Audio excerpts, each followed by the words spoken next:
The brutal, hard truth about YouTube in 2025, most channels fail in their first year. But after producing hundreds of YouTube channels over the last 10 years and transforming struggling business owners and creators into six-figure YouTube earners, I've identified exactly why some succeed and others give up. Today, I'm pulling back the curtain on what you really need to know if you're wanting to make YouTube work for you. And it's not what most people think. If you're questioning whether YouTube is worth your time or you're struggling despite your best efforts, this video will give you the clarity that you need to make that decision with confidence. How you think about and approach YouTube, and it might just be that missing piece in your YouTube journey. Hello here, my name is Erika Vieira. I'm a YouTube strategist and coach, having helped over 1,000 women since 2017 grow on YouTube. So stay watching. We're gonna have a casual get ready with me where I am going to share some brutal, hard truths that you're gonna need to know if you feel like giving up on YouTube. YouTube is hard. I am not going to pretend like it's not. I'm not one of those YouTube gurus that's, oh yeah, you can start a YouTube channel and see success from it in only 2 hours a week. Here's the thing, is that, and my clients, my students, they all know this about me, is that I'm very much a truth teller. I am obsessed with YouTube. I think it is by far the best platform you can be on if you are creating content, but it doesn't come without some work. And the question always is it worth it? Is it worth it? Is it worth it to sacrifice a little bit right now and put in the time to reap the rewards later on? And I want to explain, in this video, I'm going to explain to you an analogy to help you understand really the success path to YouTube. So if you've been on YouTube and you feel like quitting, this is a really good video to watch. But if you're creating content, on Instagram and TikTok, or you're even creating a podcast, it is taking time. And I find that people can make themselves very busy, especially with those types of platforms. But at the end of the day, is it really getting you anywhere? For some people, it might be. For some people, and I don't know in 2025 when it comes to Instagram or even TikTok. If you launch a brand new Instagram, or even if you've been on Instagram for a while, how easy is it for you to really grow? It's interesting because I'm at a conference here right now, and I've been talking to some people that are on Instagram. They're thinking about coming onto YouTube, and I was really blown away to find that a lot of the top influencers on Instagram, they actually pay for Instagram ads, a lot of money for Instagram ads in order to get their things seen. And I was like, wow, I've never really heard that before, at least from the YouTube perspective. Like on YouTube, the top affiliate earners, people that are making a lot of money on YouTube, they're not needing to do that. And that's what I said. I was like, no, like my people don't do that. They don't need to do that. And they're told time and time again by the different companies like Amazon, Walmart, LTK, that LTK has its app, so LTK is always promoting its app, but that YouTubers are generally the highest affiliate earners. And going back to my point of taking time to do something, I think that Instagram and TikTok and a podcast for sure seems like an easier endeavor. It's not as heavy of lift, and a lot of people do it. But then I think a lot of people end up spinning their wheels. Maybe they see some success, but how much are they really seeing? And with YouTube, it can seem intimidating to people. I speak at conferences, I go and I get to talk to people in person all the time, and people come up to me all the time and they say, oh, I really want to do YouTube. I've been thinking about doing YouTube, and it seems intimidating. So now I'm spending time on Instagram, TikTok, or I'm launching a podcast, and I'm like, oh my God, because it's, at the end of the day, where is it really getting you? And that's where I want you to really think about it. As far as YouTube, is what is your big overall goal? What are you looking to do with it, and where is it really going to be getting you in the long run? And YouTube is definitely something that takes some time. So I like to use an analogy like a garden when you think about YouTube. And those of you that are my students, I use a lot of analogies. But when you're thinking about a YouTube channel in relation to a garden, like A garden, you really don't get much out of it at the beginning.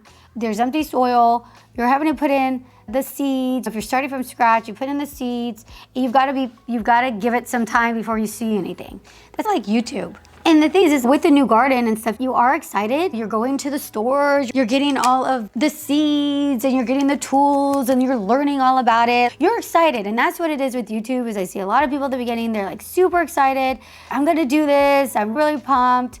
And it's, yes, you do need that excitement to get started.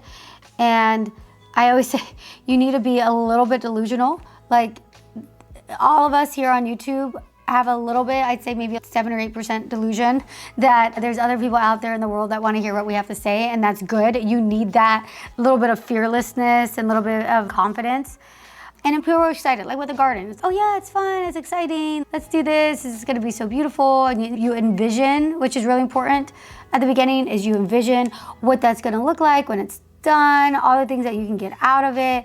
So there is this like honeymoon period with YouTube that I see, that's the same with anything. That's the same with working out or starting a workout routine. There's always that initial honeymoon period where people spend money and they buy things and they get excited about it. And then you've got the energy there. You're staying up late, you're researching, you're putting the extra time. You said, okay, I'm gonna do one day, if you work full time, I'm gonna do one day a week working on my YouTube channel.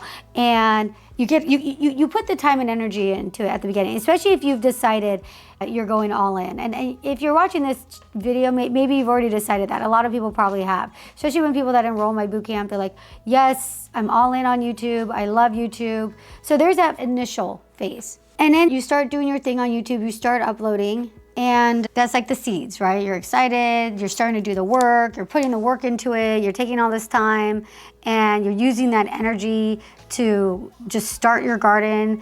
You're using that energy to launch your YouTube channel, and then you don't really see a lot of results, especially at the beginning. I tell people at the beginning, honestly, I don't do this with my clients because obviously I've got almost 10 years of experience, so I have a lot of things I look at, but for the most part, if you're not working with me or someone like me who really knows YouTube, I always just say for the first 15, 20 videos, don't even pay attention to the analytics. And I mean that because those initial few months of content is just you getting to know YouTube, getting to know yourself on YouTube, getting to figure it out. So don't even pay attention to the analytics. Just get up there, just do the work, and just start understanding understanding YouTube, understanding how to film. Like there's so much to learn when it comes to YouTube. And so there's a lot of work at the beginning. There's a lot of work where you're not really seeing results. And that's why I tell people, don't even look at the analytics for the first 15, 20 videos. Like seriously, like don't look at the results, don't look at the views. Just do it. Just get up there, just get it into the routine and habit and momentum and be consistent. I know that can be hard because I know that there's a lot of work at the beginning. Like at a garden, there's a lot of work at the beginning, but you see no results. The seeds are underneath, like they're doing their thing. It's underneath, like growing, and you see absolutely no results. That's like that first phase is YouTube. You're gonna see no results in the first 20 videos. But what you are doing, and this is like the seeds germinating underneath, is you're learning YouTube. You're getting better and better after every single video upload. You're like, oh, this is where I should angle my camera. Oh, this is what happens when you run out of space on an SD card.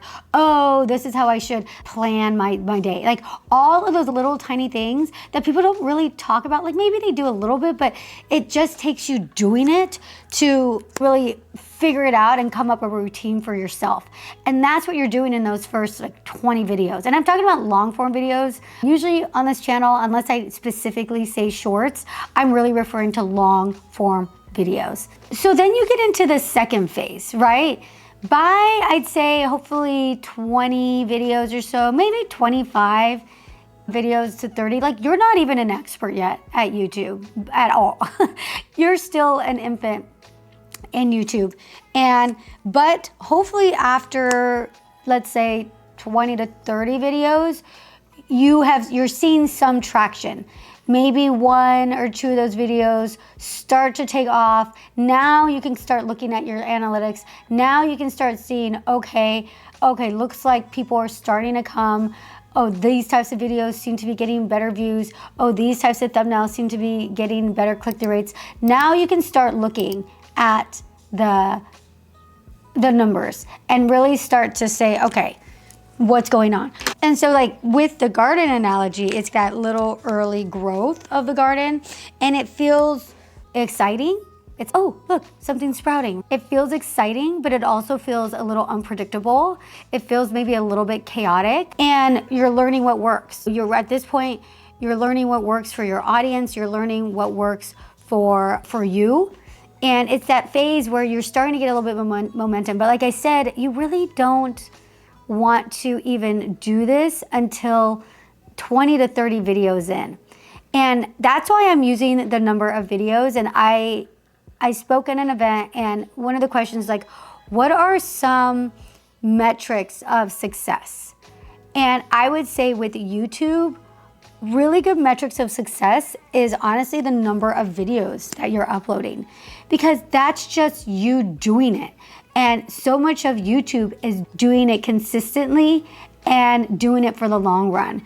And at the beginning, unless you're working with someone like me or you're in my bootcamp, and that's why I am such a big believer in my bootcamp and what I do, and people really love it, is because it helps to fast track some of this. But even the women in my bootcamp are still having to sit there and do the work. Like you still have to, at the end of the day, no matter what AI tools and all these cool things that come out, you still have to sit there and you still have to be committed and you still have to do the work. So there's tools out there, if you choose to use them, like me, my bootcamp, like other tools that can make that process easier. But you still have to sit down and do the work. You still have to do a video a week or 2 videos a week and bang out 20, 30, 40, 50, 100 videos on your channel. That's not going away. You still have to do that. My voice, I lost my voice a little bit. And so that's that initial phase, I'd say, up until 20 to 30 videos when you can start doing this. And now you're at like that, while you're now looking at the numbers more, you're at like the 30 to 50 video mark at this point, where things are chaotic, you're trying things out. And when you think about that in terms of time, that's why I'm like, doing 2 videos a week is better than doing 1 video a week, because you're speeding up this process of better understanding. And even 1 video a week is better than 1 video every other week, because people are like, oh, what's the ideal? What can I do? How often should I do for the algorithm? No, it's not necessarily for the algorithm. It's for you. It's for you. It's for your audience, which you can say is for the algorithm. And it's for you being a better YouTuber. YouTube is not like, it's a skill in and of itself. Understanding how you look on camera, understanding how you come across on camera, understanding your energy levels on camera, understanding the titles, the thumbnails, like all these different things, understanding your backdrop, the lighting. YouTube is a skill that does take time to learn. And that's why sometimes you see some YouTubers that hop onto another platform and they're able to create another channel and another channel, is because they've got this skill of knowing YouTube. And for you in those initial phases, and like I said, 30 to 50 videos, if you're only uploading once a week, you're looking at like a year of just figuring out and learning YouTube. And so at that point, the 30 to 50 videos, yeah, that's a time where you can start looking at your analytics, learning your analytics, making moves based off of your analytics. And you're looking at a year, right? The next phase is like the growing season of the garden, right? That's when the sprouts are already up, you've got some momentum, you have some knowledge and learning. So now you're at like, let's say 50 plus videos. And this is like the 50 to 100 mark. This is where you start to get more confidence. This is where you're like, okay, I have that understanding. Like I get YouTube now. I understand my audience. And like I said, we're talking like 50 to 100. So we're talking about either if you're uploading twice a week, that's still year 1 for you, but maybe in the last month, 9 to 12. And then if you're uploading once a week, this can be into year 2, where it's, okay, I do feel like a YouTuber now. Like I feel like if someone were to come up to me and ask me like, oh, how would I do YouTube? Like I could explain that to them. Maybe I'm not like a complete expert like me. No, just a little, but YouTube. You probably know YouTube pretty well, right? But now you're still uncovering some challenges. you're still saying, okay, I've got some subscribers here, I've got people, how do I get to that next level? Or why isn't my success more consistent? And also the other thing is like you have systems in place, which is important. You figure out, okay, like I really thrive with vlogging, or I really thrive with batch filming, or I know that I can't batch film, my energy gets zapped, so I'm really good if I can just film once a week, and that is like on a Friday. You've got your systems and methods in place, and like same thing with the garden. It's like you've got your kind of routines, your habits, all of that in place. And so I'm using this to show you like the sheer amount of time. I've talked before at length about how important patience is for YouTube. And now I'm showing you what that patience looks like, what it actually looks like. And like I said, there are anomalies. There are people that blow up faster. It happens all the time. And there's always shortcuts to everything, like good shortcuts in a way. It's like utilizing a coach or utilizing a course or getting in a group of other YouTubers that you guys like help each other out. It doesn't always have to be with me. I realize there's so many different ways to do it. But that's my world, is me working with people and all that. And so it's like, yeah, there's shortcuts, and I see that happen all the time. And then the other thing that happens in this phase, so we're talking about between videos 50 to 100, is that now you're maybe feeling a little bit more of the pressure because you've got more eyes and ears on you. You have more people that are watching you and paying attention to you. And you're feeling the pressure a little bit more. And so then it's like that pressure to perform, that pressure to be consistent, that pressure for your audience. Maybe now at this point you've started monetizing. And okay, you could possibly maybe be working with brand deals, maybe not yet, maybe it's too early, but there's a little bit more pressure, like it feels more real. And I see here sometimes people have a certain breaking point where they're like, is this what I really want to be doing? Like, you've given it a shot, you know, is this really what I want to be doing for the rest of my life, or at least until I retire, or for the next foreseeable future? And I see that some people like make that decision there. The other thing that happens in this phase, we're saying like videos like 50 to 100, is you're probably going back and like counting, like how many videos have I done? And let me know actually in the comments, how many videos have you done on your channel? Like, I want you to go right now, go onto your channel. I'm not talking about shorts, long form videos. How many have you done? Okay, put it in the comments. I want to know. And pause this video, take the time, go there, come back, and then make sure you watch the rest of the video. And the other thing I see happening around this time is like people are actually re-evaluating their niche. I have some people that are like, no, I like YouTube. I want to do YouTube. Like, I love it, but I'm not sure if this is a niche that I want to do. And that's why it's like, doing 2 videos a week, or at least 1 video very consistently, helps you to figure this stuff out.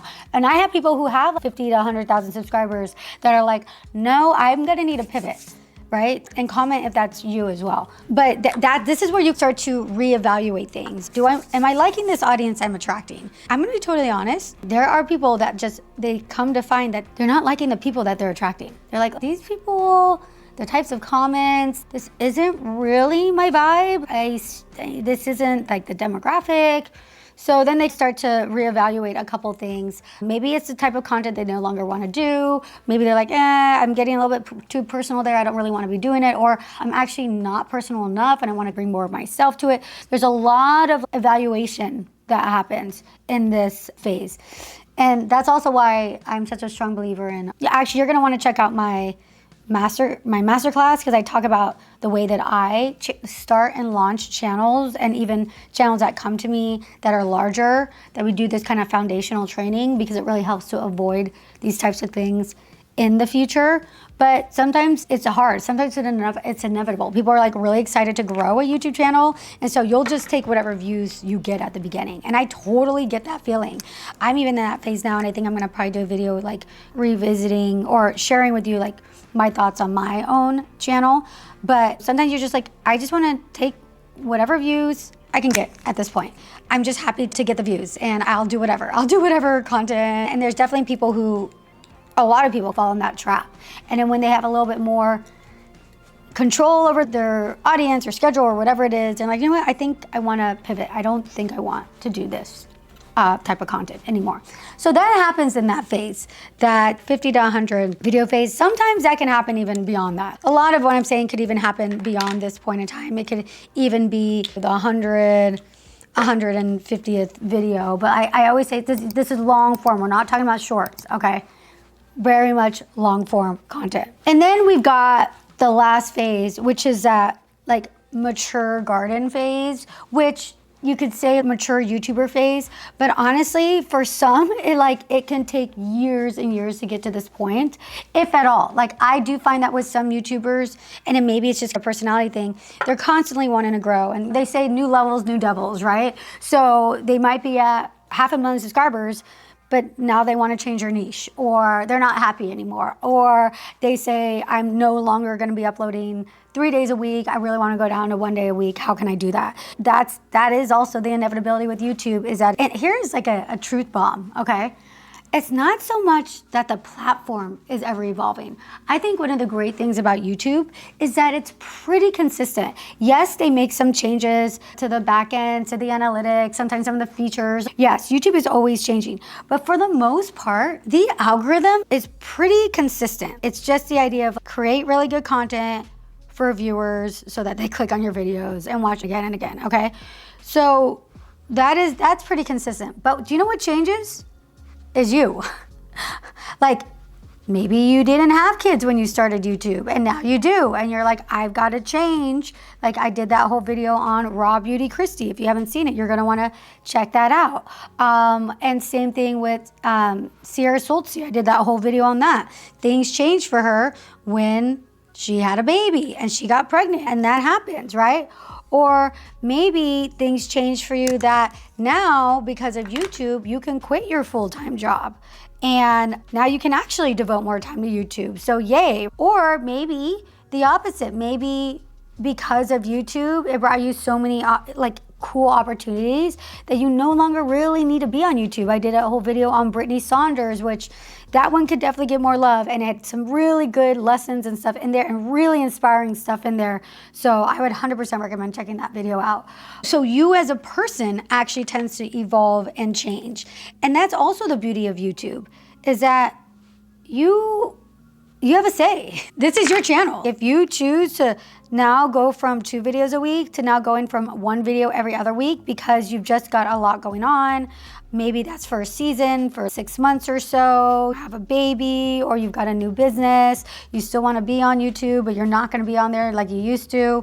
There's changes that you can make that you can revolve around your own life. And that's the beauty of YouTube, is that you're building a long-term income asset that will be there for you forever. Like Brittany Lee Saunders, who she came back to her YouTube channel after 3-4 years of completely not posting, right? And she talks about it. She's like, now I'm back.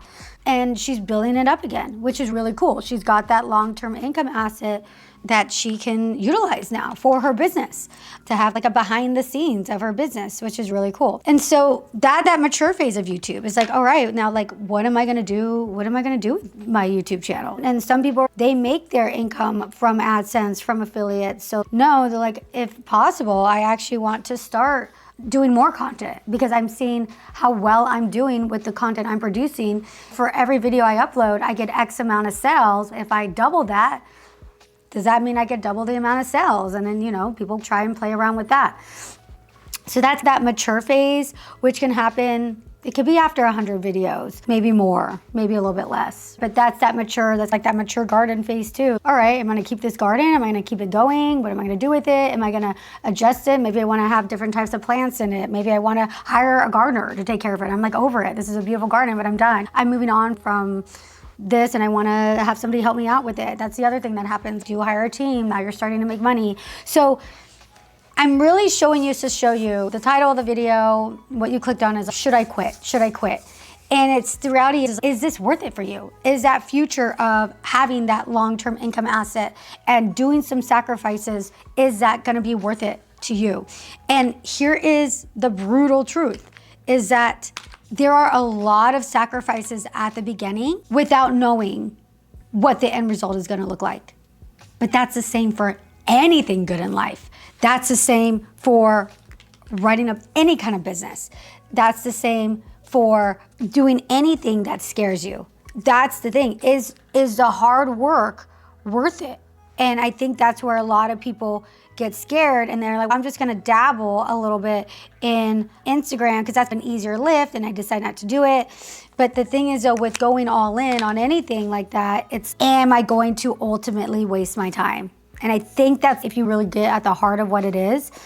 And I get it, because nobody wants to be wasting your time. And that's also why I talk about your why and why you do this. There has to be some joy in the, my battery died. Oh my gosh, you guys. Just a little bit behind the scenes, trying to even film this Get Ready With Me has taken me so long because the file was corrupted for some reason and it kept saying there was like no memory. And it's just, I was like, oh my God, I'm just getting set up and all that. That's the thing, it takes time. Like I should be at the conference and I'm not right now because I'm trying to film this video, but I want to get this video done and up, and then I have the rest of the day to enjoy the conference. And I'm not speaking today, and I'm doing a whole vlog on that, so make sure you check that out. But I'm not speaking today, so I can relax a little bit. I'm done, and I can just chill and relax. But where was I? Brutal truth bomb is that it takes sacrifices. It takes sacrifices to get to where you want to be. And I was talking about how you don't know the outcome. Nobody does on anything. And it can be scary and people don't want to waste their time and they want to do, but in my eyes, great. If Instagram, TikTok, if that works for you, great. That's good. I just want you to see success. If you're just putting off doing YouTube and you're doing all these other things, I hate to say it, but the sooner you get onto YouTube, the better. The sooner you start establishing yourself on YouTube, the better. The sooner you start going all in with YouTube, the better. Because that's the sooner you're gonna get the algorithm working for you. That's the sooner you're gonna get videos out there. The sooner you start building an audience, because you've seen in this video, I've told you, like, it takes time. It takes time. And it's like the sooner you figure that out, the sooner you figure that out that, okay, it's gonna take me like a full year to like really learn YouTube, right? The sooner you figure that out, the sooner you just gotta do it and just get up there. And that's why, to answer that person's question, like, what are some milestones? I was like, the first major milestone is just getting started. Just getting onto YouTube, just getting started, just doing it. That is the first major milestone. And then the second are actually the number of views. And I said this, I was like, don't look at the subscribers, don't look at the views. Like, it is a huge accomplishment to just upload 5 videos, then 10 videos, then 20, then 30. So and that's why the consistency matters. The consistency matters on YouTube, the frequency in which you do it, because it's helping you become a better YouTuber and it's helping you understand the platform better. And that's, going back to my analogy, that's like a garden. A garden takes forever. And you don't know what you're gonna get. You don't know if you're gonna end up with a good garden. You don't know if you're gonna be wasting money or time or whatever. But that goes with anything. That goes with anything in life, anything at all. And the brutal truth is that YouTube takes sacrifices, and I've talked about this in other videos. It's maybe you're gonna choose not to go on that vacation. Maybe you go on a YouTube vacation where you basically say, I'm gonna take a week off. And I've literally had people do this. I'm gonna take a week off of work and I'm gonna use that to do YouTube. I'm literally gonna do that. I'm gonna film every single day. I'm gonna really do it. I'm gonna hit it hard for that 1 week. I'm gonna take like a YouTube vacation. And I have had people there's nobody that you see on YouTube right now that has over 100,000 subscribers that has not made sacrifices in their life. If that's you, if there's someone, even if you have over 50,000 or 100,000 subscribers and you're watching this, put it in the comments. Have you made sacrifices in your life? I will bet a ton of money that yes, every single one of those people have. And even on a smaller scale, if you have a smaller channel that you're building up, have you made sacrifices? Yes. You have to. That is the brutal truth. You have to make sacrifices. Sometimes if you have kids, you're gonna have to figure out, where am I gonna fit in being a mom with doing my YouTube channel? Where am I gonna do it? Is it gonna come from paying money to have somebody help me? Is it gonna come from unfortunately, like, it's not like sacrificing time away from your kids, but sometimes it is, that goes with any job or anything. Or maybe it's like sacrificing some sleep. I'm not a doctor, so that's, it's not health advice, but it's, people do things, and it's maybe not always like the funnest, and it's not always the best, but there's a season for everything.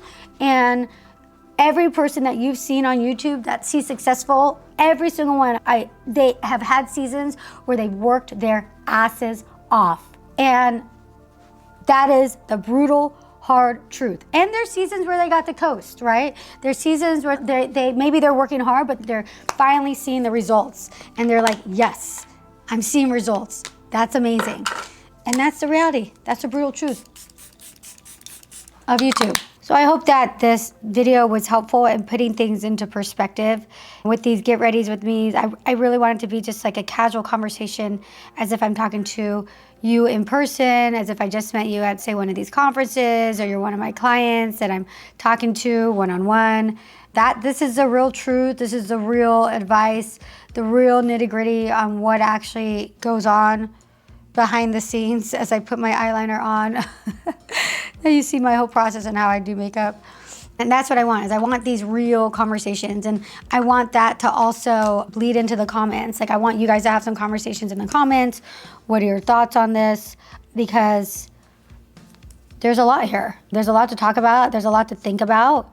There's a lot to make decisions on as far as how you are gonna approach YouTube. Yeah, we could talk about cameras, we can talk about thumbnails, we can talk about editing equipment, but this is the real deal this is what people talk about behind the scenes. Yeah, along with the other stuff. And if you're new, it's really good to see what that landscape looks like in the future, like that real nitty gritty. Okay, what is YouTube gonna look like for me in 6 months? What is YouTube gonna look like for me in a year? What is YouTube gonna look like for me if I decide to quit my job? What is that? What is the reality of that? Because we see the pretty pictures, we see everything look nice, we see the brand deals, the money, the cool experiences, the vlogs, but what is it that goes on behind the scenes? So this is it. This is that final look. I hope you enjoyed hanging out with me. Now, what's next? If you are wanting to work with me more closely, have me look at your YouTube content, you can join my YouTube bootcamp waitlist. I do periodically open up spaces. And you're also gonna wanna check out my free live class where I am teaching my specific strategy for 2025. And I will see you in the next video. Mwah.